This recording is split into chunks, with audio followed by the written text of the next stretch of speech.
ஆதி பாரதி சீரியல்லேருந்து சூப்பரான ப்ரொமோ வந்திருக்கு. நம்ம அதை பற்றி தான் இந்த வீடியோக்குள்ளே நம்ம பார்க்க போகிறோம். ஆதி பாரதி கிட்ட ஒரு விஷயத்தை பற்றி சொல்கிறாங்க. அதாவது ஆதித்யா வேறு யாரும் கிடையாது, அவன் என்னுடைய பையன்தான் அப்படிங்கிறாங்க. இதை கேட்டதுமே பாரதி ரொம்பவே சந்தோஷப்பட ஆரம்பிக்கிறாங்க. அடுத்தது அவங்களுக்குள்ள ஒரு நெருக்கம் ஏற்படுது. என்னெல்லாம் நடக்க போகுது அப்படிங்கிறத நம்ம இந்த வீடியோக்குள்ளே நம்ம பார்க்க போகிறோம். நம்ம வீடியோக்குள்ளே போகிறதுக்கு முன்னாடி நம்ம சேனலுக்கு யாரெல்லாம் சப்ஸ்கிரைப் பண்ணலாம் அவங்களாம் சப்ஸ்கிரைப் பண்ணிக்கிடுங்க. பக்கத்தில் உள்ள பெல் பட்டனை கிளிக் பண்ணிடுங்க. வாங்க வீடியோக்குள்ளே போகலாம்.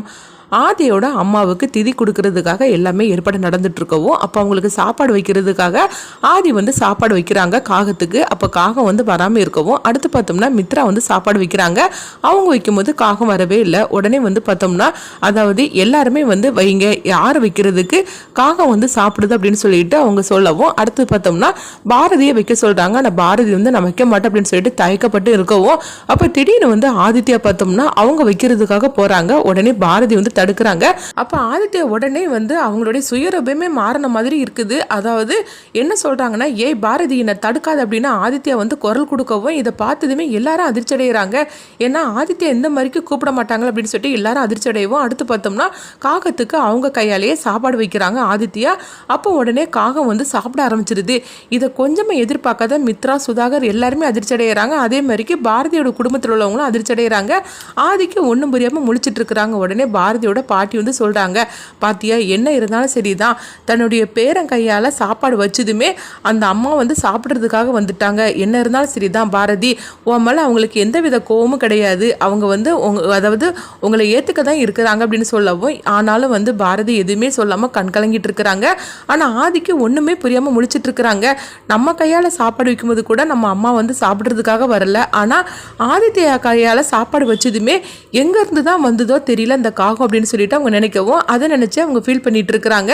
என்ன நடக்குதுன்னே தெரியல, இது நல்லதுக்கா கெட்டதுக்கா என்ன நடக்குன்னு தெரியலன்னு அவங்க ஃபீல் பண்ணிட்டு இருக்கவும், இன்னொரு பக்கம் பார்த்தோம்னா மித்ரா இதை பார்த்து அதிர்ச்சி அடைகிறாங்க. அப்போ மித்ரா சுதாகர்ட்ட சொல்றாங்க, என்னன்னா அந்த பாரதியை அசிங்கப்படுத்தலாம்னு சொல்லிட்டு நம்ம நினைச்சோம்னா, ஆனா அந்த ஆதித்யா திடீர்னு இந்த மாதிரிக்கு பண்ணுவான்னு சொல்லி நம்ம கொஞ்சம் கூட எதிர்பார்க்கவே இல்லை.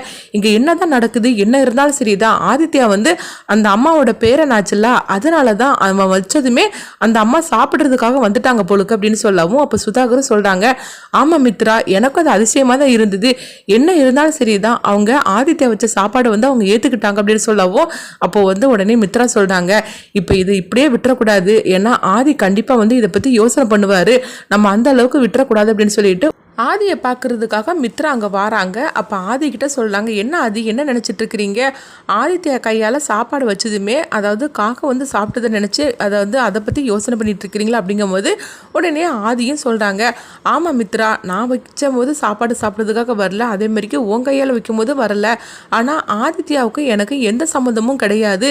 அப்படி இருக்கும்போது அம்மா அந்த சாப்பாடை சாப்பிட்றதுக்காக வந்திருக்காங்கன்னா அப்போ என்ன அர்த்தம்னு எனக்கு ஒன்றுமே புரிய மாட்டேங்குது அப்படிங்கும்போது, என்ன ஆதி இது கூட சின்ன ஒரு லாஜிக், இது கூட புரியலையா, என்ன இருந்தாலும் ஆதித்யா ஒரு குழந்தை, அதனால தான் அந்த குழந்தை கையால் சாப்பாடு வச்சதுமே உங்கள் அம்மா வந்துட்டாங்க, மற்றபடி இதில் வேறு பெரிய பிரச்சனை எதுவுமே கிடையாது, நீங்கள் அதை பற்றிலாம் யோசனை பண்ணிட்டு இருக்காதீங்க அப்படின்னு சொல்லிட்டு மித்ரா போகவும், ஆனாலும் ஆதிக்கு அவங்க மித்ரா சொன்னதில் எந்த வித இதுவுமே இல்லாமல் இருக்குது.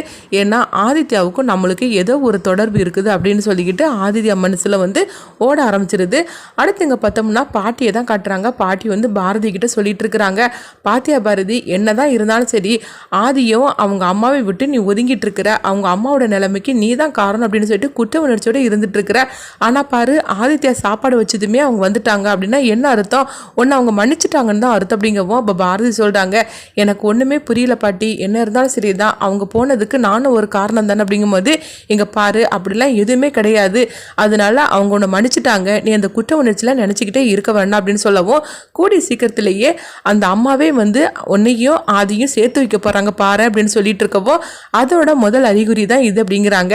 ஆனாலும் பாரதிக்கு எதுவுமே பேசாம அவங்க அமைதியா இருந்துட்டு இருக்கிறாங்க. அப்ப ஆதித்யா அவங்க கூப்பிடவோ, அப்ப ஆதித்யா சொல்றாங்க, பாட்டி என்ன நடந்துச்சு பாட்டி அப்படிங்கும்போது, என்ன நடந்துச்சுன்னே உனக்கே தெரியலையா, நீ ஒரு நிமிஷத்துல உங்க அம்மாவோட பேரை சொல்லி கூப்பிட்டடா அப்படின்னு கேட்கவும், உடனே ஆதித்யா சொல்லிட்டு இருக்கிறாங்க, என்னது அம்மாவா நான் பேர் சொல்லி கூப்பிட்டேன் அப்படிங்கும்போது, அப்போ உனக்கு எதுவுமே தெரியாதா அப்படின்னு பாட்டி கேட்கும்போது, எனக்கு என்ன நடந்துச்சுன்னே தெரியல பாட்டி, அப்படின்னு சொல்லிட்டு இருக்கவும், பாத்தியா அதாவது ஆதித்யாவோட உடம்புக்குள்ள அவங்க வந்திருக்காங்க போலுக்கு அப்படின்னு சொல்லிட்டு இருக்கவும், எப்படியோ என் பேரனும் பேத்தியும் சீக்கிரமா ஒன்று சேர்ந்தாலே எனக்கு அது போர் அப்படின்னு சொல்லிட்டு இருக்கவும், அப்ப பாரதியோட அம்மாவும் சொல்லிட்டு இருக்கிறாங்க, ஆமாத்த நம்ம ஆசைப்பட்டபடி அவங்க சீக்கிரமாவே ரெண்டு பேரும் ஒன்று சேர போறாங்க.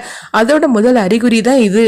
ஆதி எதுக்காக இதெல்லாம் மறந்துட்டு போனாங்களோ அந்த அம்மாவே இப்போ அவங்கள சேர்த்து வைக்கிறதுக்காக வந்திருக்கிறாங்க. தன்னுடைய அம்மாவோட நிலைமைக்கு காரணம் பாரதி அப்படிங்கிறதுனால தானே அவங்க, அதாவது ஆதி எல்லாத்தையுமே மறக்கணும்னு சொல்லிக்கிட்டு எல்லா ஞாபகத்தையும் அவங்க மறக்கடிச்சிட்டு போனாங்க.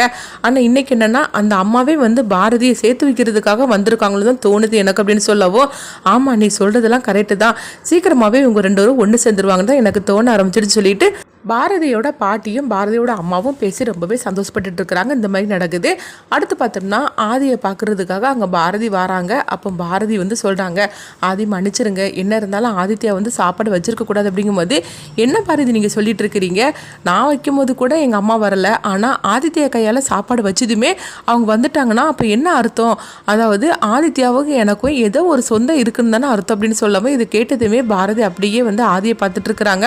ஆமாம் ஆதி, நான் ஒரு முடிவுக்கு வந்துட்டேன், அதாவது ஆதித்யாவுக்கு நான் அப்பாவா நடிக்கிறதுக்காக தான் வந்தேன், ஆனால் உண்மையிலே சொல்ல போனாக்கி இன்னுமே ஆதித்யா தான் என்னுடைய பையன் அப்படிங்கிறாங்க.